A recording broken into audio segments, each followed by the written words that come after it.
pong mga katalastas. Una po at November 30 and December 1 ay 66,625. Ang second collection naman po tuwing araw ng linggo na nakalaan para sa matatanda at may sakit na pari sa St. Joseph Signoret ay 12,340. Maraming salamat po sa inyong patuloy na pagsuporta sa ating parokya sa mga matatanda at may sakit na pari. Ikalawa bilang pagsuporta po natin sa ikadalawampung limang taon ng Puntong Batangan, may mga video o alkansya po tayo sa may likurang bahagi ng napakaraming programa ng Puntong Batangan sa loob po ng 25 years trabaho at nakapagpautang para po sa mga may gustong puhunan. Ang kabarya na halos po ay wala ng halaga. Sana po ay matulundong Batangan. Kapag ito po ay wala na po ang pagsasaayos ng atubos po ang pasalamat ng parokya kina Mr. and Mrs. Roger and Angelina Monsale para po sa kanilang kagandahang loob. Nasa monitor po natin ang magiging itsura ng ating kumpisan ng sakramento ng kumpisan. Ika-4, available na po Tanisay and PMB, December 13, Friday, Santa Cruz. 4 p.m. o mas maaga pa ang paghahatid ng langis sa mga may sakit, elderly and homebound. 6 p.m., 7 a.m. ang kumpisan. Nais po namin i-report ng pang-barangay, mayroon na po tayong 6 na po, 60 na mga may sakit, elderly at homebound na napahira ng langis sa ilang mga barangay. Kami po ay patuloy na nananawagan sa mga kasamahan ng matatanda at may sakit. Sana po ay mag-inform nyo kami para po sila ay papahiran ng banal na langis. Ang mga matatanda po at may sakit ay binibisita natin twice a year.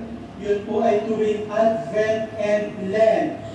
Pero weekly, sila po ay dinadalhan ng komunyon ng ating masisipag na mga lay ministers.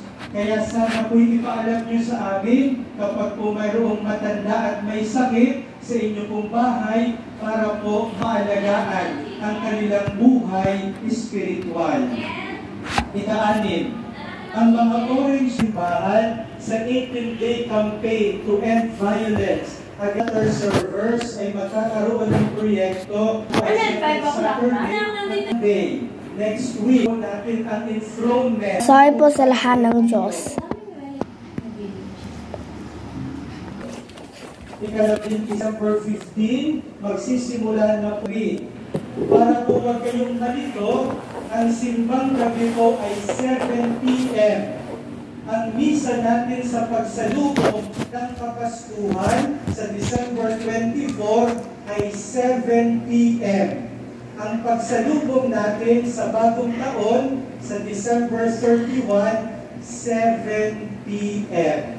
Okay po? So para po wag na kayong kalito, lahat na po ng misa natin ng gabi sa bihilya ng Kapaskuhan at bihilya ng bagong taon, 7 p.m. Paalaala po na wala na tayong misa sa ikapito ng umaga, Monday to Saturday. Wala na po tayong misa ng 7 a.m. Ito po ay sapagkat may mga misa tayo sa barangay ng umaga, ng simbang gabi. Wala na din pong misa ng ikapito ng hapon. Wala na din pong misa ng ikalima ng hapon at Sabado. At sa araw naman ng linggo, yung 8 and 10:30 na lamang. Wala na rin po yung 5 p.m. Bakit? Sapagkat meron tayong 7 p.m. 10:30 lang isa. Ikalabing dalawang mga goods bilang pakikiisa natin sa isasagawang gift giving ng parokya sa mga higit. Hindi po yun sa pari. Yun po ay para sa gift giving natin sa mga kapatid nating higit na nangangailangan. Ikalabing tatlo, Malugod pong ipinapaalam sa December 29, pagdaraos ng Christmas Family Assembly ang Cancer Warriors Foundation Incorporated ng Batangas sa mga nagnanais magbahagi ng kanilang blessing sa mga pamilya ng mga batang may cancer sa supermarket Lipa City at sabihin lamang po ninyo na Christmas basket para sa mga batang may cancer. Ika-14 sa January 11 ng Jubilee Church. Mayroon pong 15 Jubilee Churches ang buong Archdiocese ng Lipa. Napakapalad po natin at nagpapasalamat tayo kay Archbishop Gilbert sa kanyang pagpili ng ating simbolo sa may likodan o doon po sa tabi ng kanyang libingan o sa kanyang sepulcher. At sa imahe ng buong Nazareno natin na nakasuot ng damit ng Nazareno ng Quiapo doon po sa may hulihang bahagi ng ating simbahan. Maraming salamat po. Ang lahat po ay magsitayo. Sumainyo ang Panginoon at sumainyo. Pagpalain kayo ng makapangyarihang Diyos ang Ama, Anak at Espiritu Santo. Amen. Kumayo kayong taglay ang kapayapaan upang ang Panginoon ay mahalin at paglingkuran. Salamat sa Diyos. Pakitaas ng ating dalawang kamay may sakit at hindi na makapunta ng aming simbahan. Nawa po ay patuloy yung palakasin ang kanilang pananampalataya at palaging ipanama ang init ng inyong pagmamahal. Hinihiling namin ito una sa pamamagitan ng panalangin ni Santa Teresita ng Batang si Jesus na nangakong siya'y gagawa ng maraming himala kapag siya'y nasa piling na ninyo.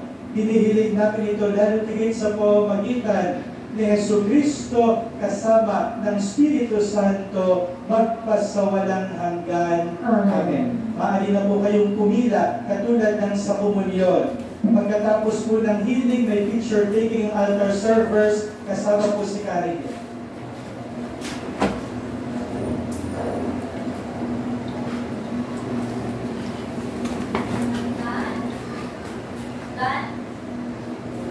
Still not shit done.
dalangin